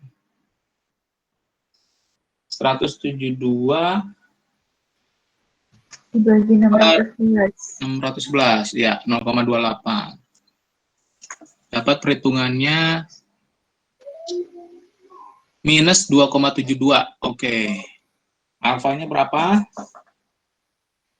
0,01. 0,01. Oke, satu sisi 0,01 berarti p-value-nya langsung saja didapat 0,003. Oke. Reject H0. Jadi kesimpulannya terdapat cukup bukti untuk mendukung klaim ya. Nah, kenapa kita harus menulis klaimnya? Supaya kita bisa refer lagi nih jawaban kesimpulannya dengan klaim yang disampaikan. Kalau di sini kan klaimnya nggak kelihatan ya, jadi kita harus baca lagi. Jadi sebaiknya bagi kalian tulis lagi klaim awalnya itu apa, alternatif klaimnya itu apa. Jadi kita bisa sini mendukung klaim bahwa kurang dari sepertiga challenge dari player berhasil. Oke, jawabannya sudah benar. Terima kasih, Riza. Ada lagi yang sudah bisa menjawab?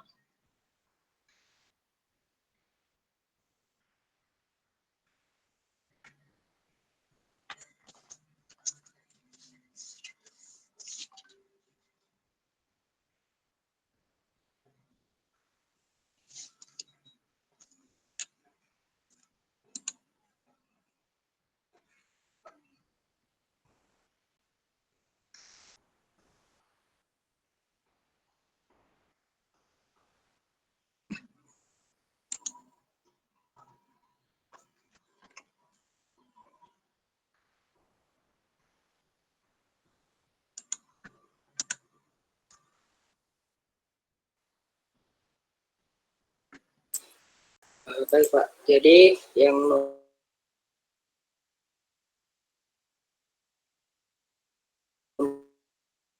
16 di nomor 15 ini yang diketahui itu adalah amount trial 280 trial berarti M-nya, kemudian 123 kali berarti itu adalah X-nya.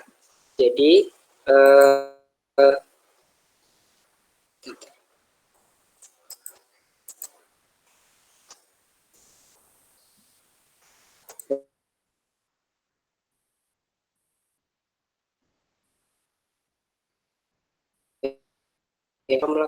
apa tidak di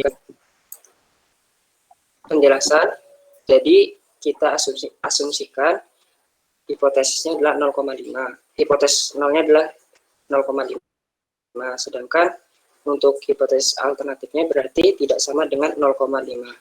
Nah, untuk P-topinya berarti dari X tadi yaitu 123 dibagi dengan N-nya yaitu 280, maka hasilnya adalah 0,44. Nah, setelah itu sama dengan topi dikurangi P dibagi dengan akar PQ per N. Berarti 0,44 dikurangi dengan 0,5 per akar dari 0,5 dikali 0,5 per 280. Hasilnya adalah minus 2,03. Setelah itu kita mencari p-value-nya yaitu Z kurang dari minus 2,03 berarti sesuai yang ada di tabel A2 itu hasilnya adalah 0,0212. Sehingga dari hasil ini kita dapat simpulkan bahwa nilai signifikan level itu lebih kecil daripada p-value-nya, maka K0 itu ditolak Pak.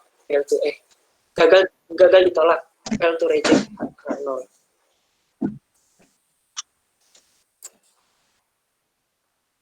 Oke, jadi kesimpulannya gimana? Belum selesai nih, karena belum ada kesimpulannya.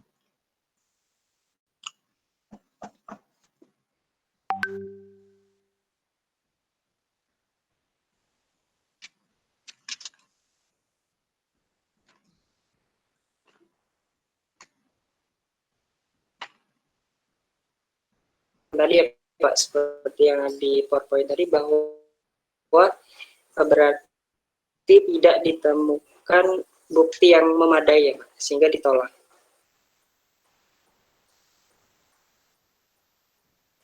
Terhadap tentang apa? percobaannya tadi Pak, claim that touch trapeze is a method equivalent random.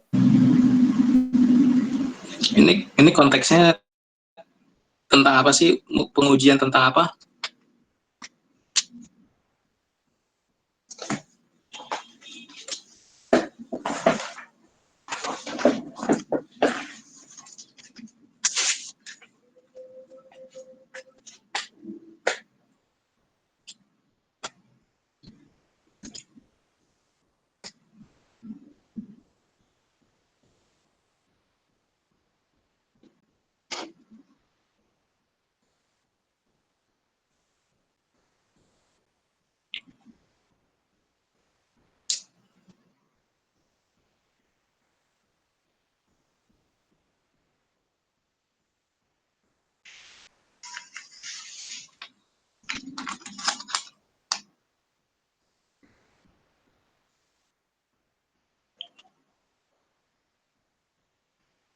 Yang bisa bantu ini soalnya cerita tentang apa? Di nomor 15.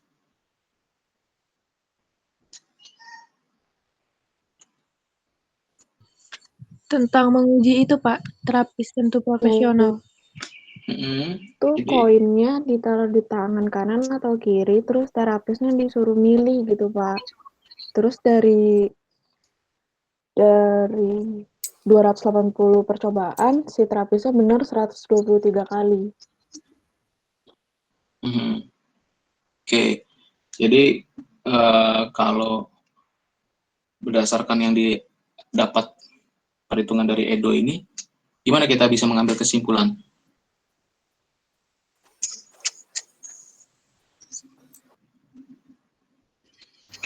Izin Pak, mungkin kesimpulannya kayak gini. Tidak ditemukan bukti yang memadai untuk mendukung klaim bahwa touch terapis itu efektif. Ya, oke. Mendukung klaim atau menolak klaim? Menolak, Pak, berarti. Menolak ya. Menolak, Pak. Nah, jadi yang memahami ini mendukung klaim, ada yang memahami ini menolak klaim. Di sini lalu pentingnya kita state the claim. Inilah kita fungsinya menulis klaim awalnya. Klaim awalnya bunyinya gimana? Klaim awalnya bahwa itu efektif, Pak. Bahwa touch therapy itu efektif. Klaimnya adalah touch therapy use a method equivalent to random guesses. Artinya terapi tangan itu menggunakan metode menebak sebenarnya.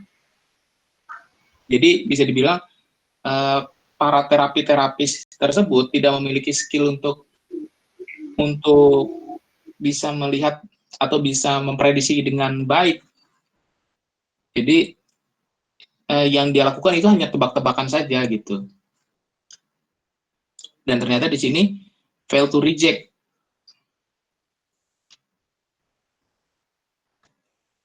Jadi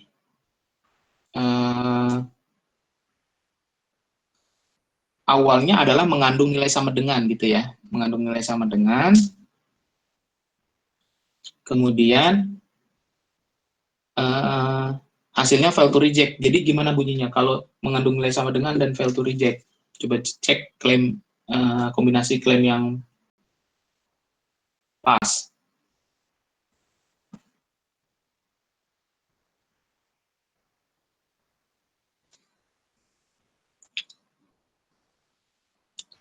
Tidak terdapat cukup bukti untuk menolak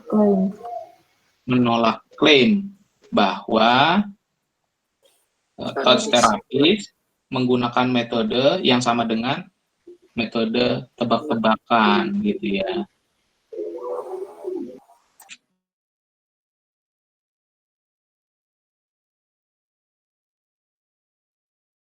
Gunanya kita state claim, jadi tidak langsung ke H01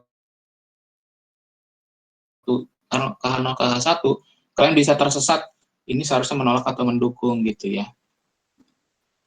Oke. Selanjutnya, terima kasih Edo. Selanjutnya Alfi, ya. Alfi ada bisa ceritakan soalnya?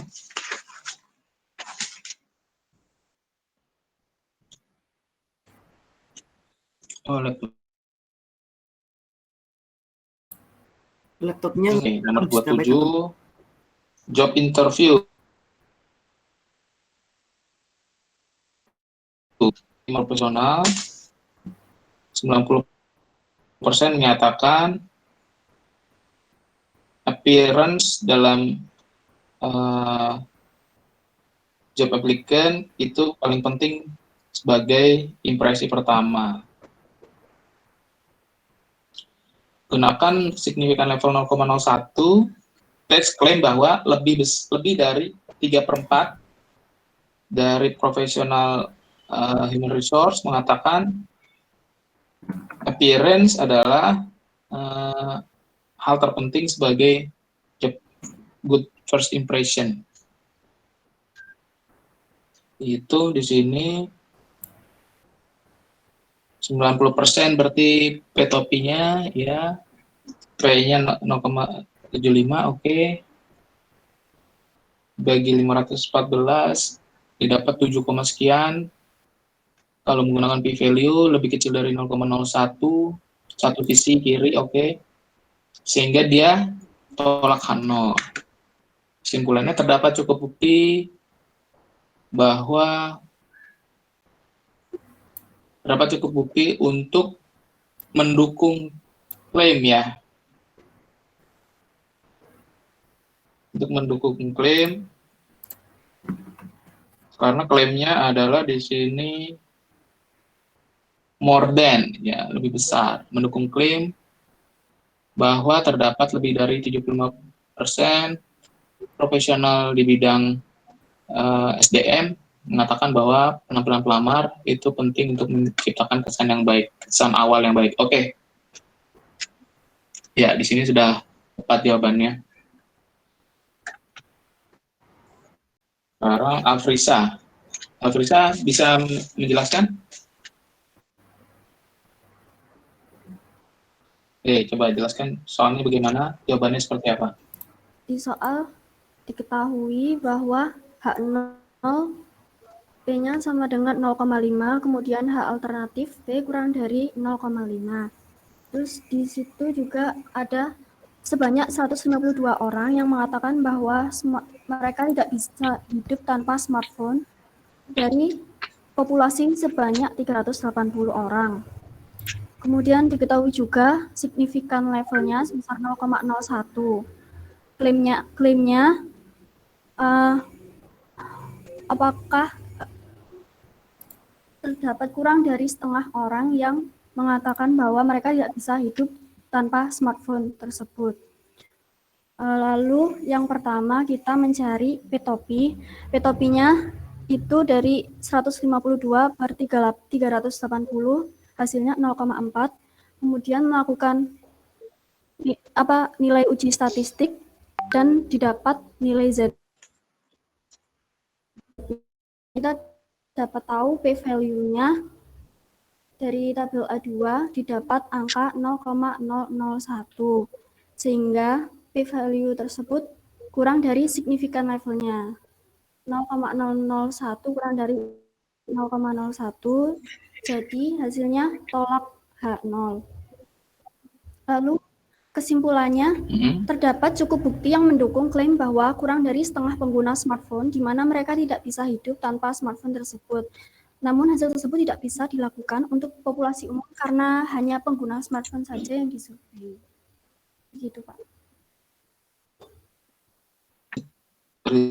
Result apply to the general population.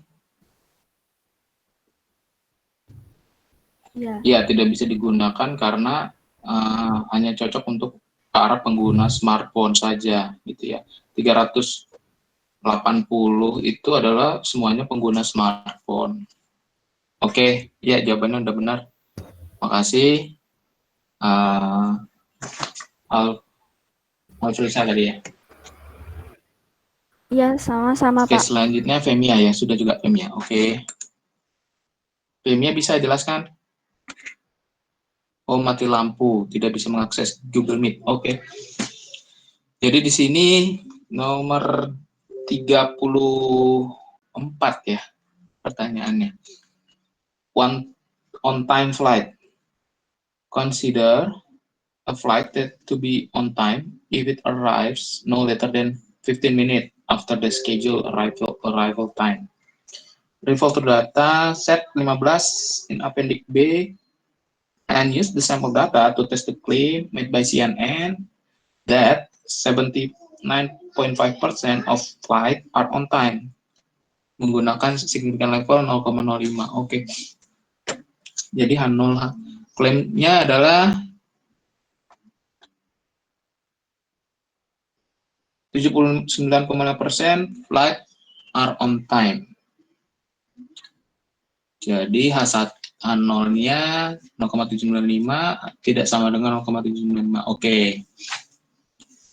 Kemudian P-topinya didapat 0,9167, Z-nya dihitung didapat 2,09. Oke, 2,09. Alpha 0,05-nya berapa? Oh, pakai p-value. P-value-nya itu adalah 0,0183 dikali 2. 0,0366. Ya. Kita reject H0 karena lebih kecil daripada alpha. Oke.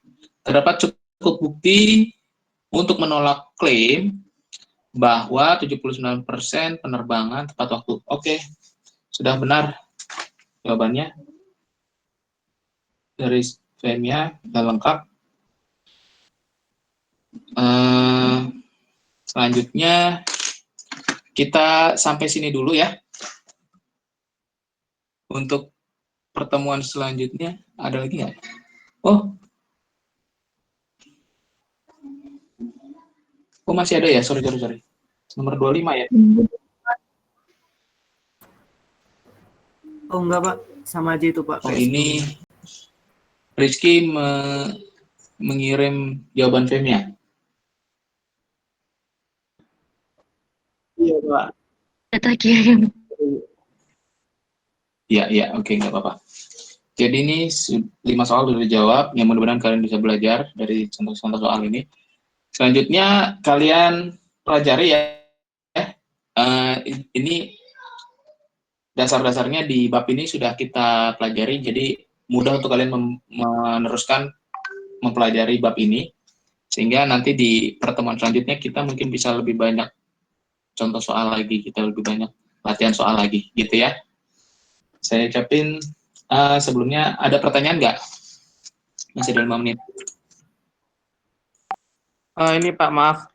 Itu untuk nilai UTS gimana Pak? Kira-kira bagus-bagus ya Pak? Nilai UTS belum selesai, tapi ya variatif. Ya nanti kalian bisa cek, kalian bisa ngecek di BAK nggak? Bisa, cuman kayak nggak sekarang sih Pak, soalnya kan belum muncul Pak. Iya, karena memang deadline pengumpulannya juga belum sekarang, gitu. Jadi masih di proses, dosen-dosen masih pada meriksa, jadi kalian tunggu saja rilis dari BAK aja ya. Ya supaya satu pintu. Oke Pak. Terima kasih Pak. Ya. Kemudian ya itu saja. Ada lagi pertanyaan lain? Kalau nggak ada, saya ucapkan terima kasih. Semoga sehat selalu semuanya. Assalamualaikum warahmatullahi wabarakatuh. Selamat siang, selamat pagi semua.